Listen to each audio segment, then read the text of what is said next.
اور محبوب علیہ السلام کو یاد کرتا ہے تو حضور علیہ السلام قبر میں رہ کر اپنے غلام کے دل بے قرار کو ملاحظہ بھی کرتے ہیں اور بے قرار دل کو سکون بھی عطا فرماتے ہیں۔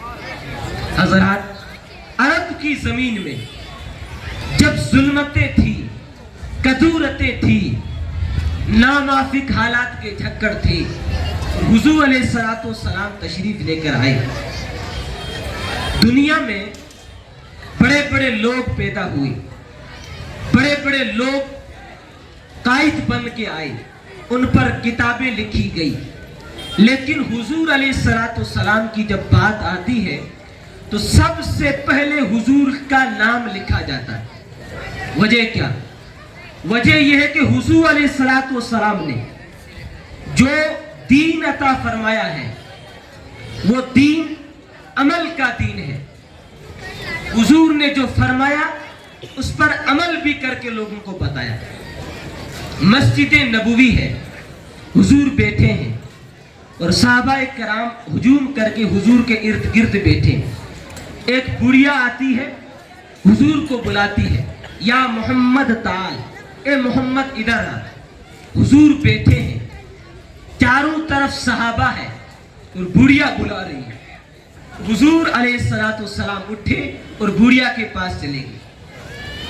جب حضور بڑھیا کے پاس چلے گئے تو صحابہ پریشان ہونے لگے کہ بڑھیا ہے، اس نے کیا باتیں کرنی ہیں، ادھر ادھر کی باتیں کریں گی۔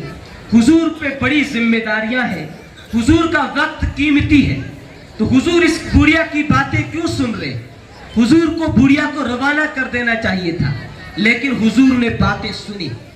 جب بڑھیا روانہ ہوئی تو حضور نے ہاتھ پکڑا، او اماں، مجھے پتا ہے مدینے میں آپ کی باتیں سننے والا کوئی نہیں۔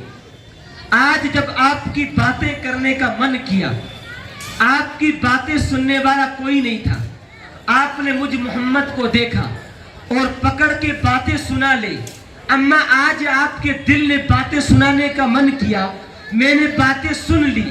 آج کے بعد جب آپ کی باتیں کرنے کا من کرے اور آپ کی باتیں سننے والا کوئی نہ ہو تو مجھ محمد کو جہاں بھی دیکھو پکڑ کے باتیں سنا لینا، میں محمد تمہاری ہر بات سننے کو تیار ہوں۔ حضرات، اس معاشرے میں، اس سماج میں جن لوگوں کی باتیں سننے والے کے لیے کوئی تیار نہیں تھا، میرے حضور علیہ السلام نے ان لوگوں کی باتوں کو بھی دل سے لگایا، تو دل سے ان کی باتوں کو سنا۔ آج ہمارا معاشرہ بیٹی کی عزت کرتا ہے، بیٹی کی تعظیم کرتا ہے۔ آج بوڑھا باپ کمٹھے میں جا رہا ہے، کام کرنے جا رہا ہے، ان سے پوچھئے آپ کیوں تکلیف اٹھا رہے ہیں؟ تو بوڑھا کہے گا میرے گھر پر 2 جوان بیٹیاں ہیں، میں نے ان کا نکاح کرنا ہے، اس لیے تکلیف جھیل رہا ہوں۔ ایک وہ زمانہ تھا جب بیٹی کو زندہ درگور کیا جاتا تھا، بیٹی کو زندہ گڑھے میں ڈالا جاتا تھا۔ آج وہ زمانہ ہے کہ لوگ بیٹی کی عزت کرتے۔ آج کوئی سماج میں کھڑے ہو کر کہے کہ میں بیٹی کی عزت کرتا ہوں، میں اپنی بیٹی کی تعظیم کرتا ہوں، تو کوئی بڑی بات نہیں۔ اس معاشرے میں جب سگی بیٹی کو قبر میں ڈال دیا جاتا تھا، گڑھا کھود کے بچی کو اس کے اندر دفنا دیا جاتا تھا، گاڑ دیا جاتا تھا، میرے حضور نے اس معاشرے میں کھڑے ہو کر اعلان کیا، لوگوں سنو، اگر تمہارے یہاں بیٹی پیدا ہوتی ہے، تم اس بیٹی کو نحوست سمجھ کے گڑھا کھودتے ہو، گڑھے میں زندہ بٹھاتے ہو، اوپر ریت ڈالتے ہو اور بچی کو گڑھے کے اندر دفنا دیتے ہو۔ اے لوگوں سنو، جس بیٹی کے پیدا ہونے کے وجہ سے تم چہروں کو بناتے ہو، وہ تمہارے چہروں پر افسردگی ظاہر ہوتی ہے، لیکن سنو، میں محمد عرب کے معاشرے میں اعلان کرتا ہوں کہ میری بیٹی فاطمہ میری جگر کا ٹکڑا ہے۔ جو شیخ الجامعہ حضرت علامہ مفتی شیخ مصطفیٰ قبلہ تشریف لا چکے ہیں، آئیے ان کا استقبال نعرہ تکبیر اور نعرہ رسالت سے فرمائیں۔ نعرہ تکبیر، نعرہ تکبیر، نعرہ رسالت، نعرہ رسالت، علماء اہل سنت، جشن عید میلاد النبی حضرت علامہ مفتی شیر احمد صاحب قبلہ حضور شیر راجستھان دارالعلوم اسحاقیہ جشن عید میلاد النبی دارالعلوم اسحاقیہ علماء اہل سنت نعرہ تکبیر نعرہ رسالت. حضرات پیچھے بیٹھے ہوئے تھوڑا دوسری پڑھتے اور آگے گھسکتے رہیں. اگر پیچھے جگہ ہے تو پیچھے والوں کو جگہ مل جائے. حضرات شیر راجستھان حضور مفتی اعظم راجستھان رونق کے افروز ہو چکے ہیں. اسٹیج پہ تشریف فرما ہے. 5-7 منٹ کے بعد حضور شیر راجستھان کا بیان آپ نے سماعت کرنا ہے. چند لمحوں کے لیے میں حاضر ہوں. تھوڑی دیر آپ کی توجہ میری طرف مبذول فرمائیں. تو حضور علیہ السلام نے اس معاشرے میں جس معاشرے میں سگی بیٹی جب گھر میں پیدا ہوتی تھی تو باپ اس بچی کو لے جاتا تھا. گڑھا کھودنے کے بعد بچی کو اندر بٹھاتا تھا. میرے محبوب کے زمانے میں ایک شخص آتا ہے, عرض کرتا حضور میں نے بہت بڑا ظلم کیا ہے. حضور فرماتے بتا تو صحیح. جب اس کی آنکھیں چھلک آئی, آنکھ سے آنسو بہنے لگے, حضور نے فرمایا بتا تو صحیح. تو وہ عرض کرتا حضور جب میں گھر سے روانہ ہوا سفر کے لیے, میری بیوی حاملہ تھی. میں پلٹ کے واپس گھر آیا کئی سالوں کے بعد, دیکھتا ہوں میرے گھر میں چھوٹی سی ننھی سی بیٹی ہے. میں نے اپنی بیوی سے پوچھا یہ کون ہے؟ اس نے کہا پڑوس کی بیٹی ہے.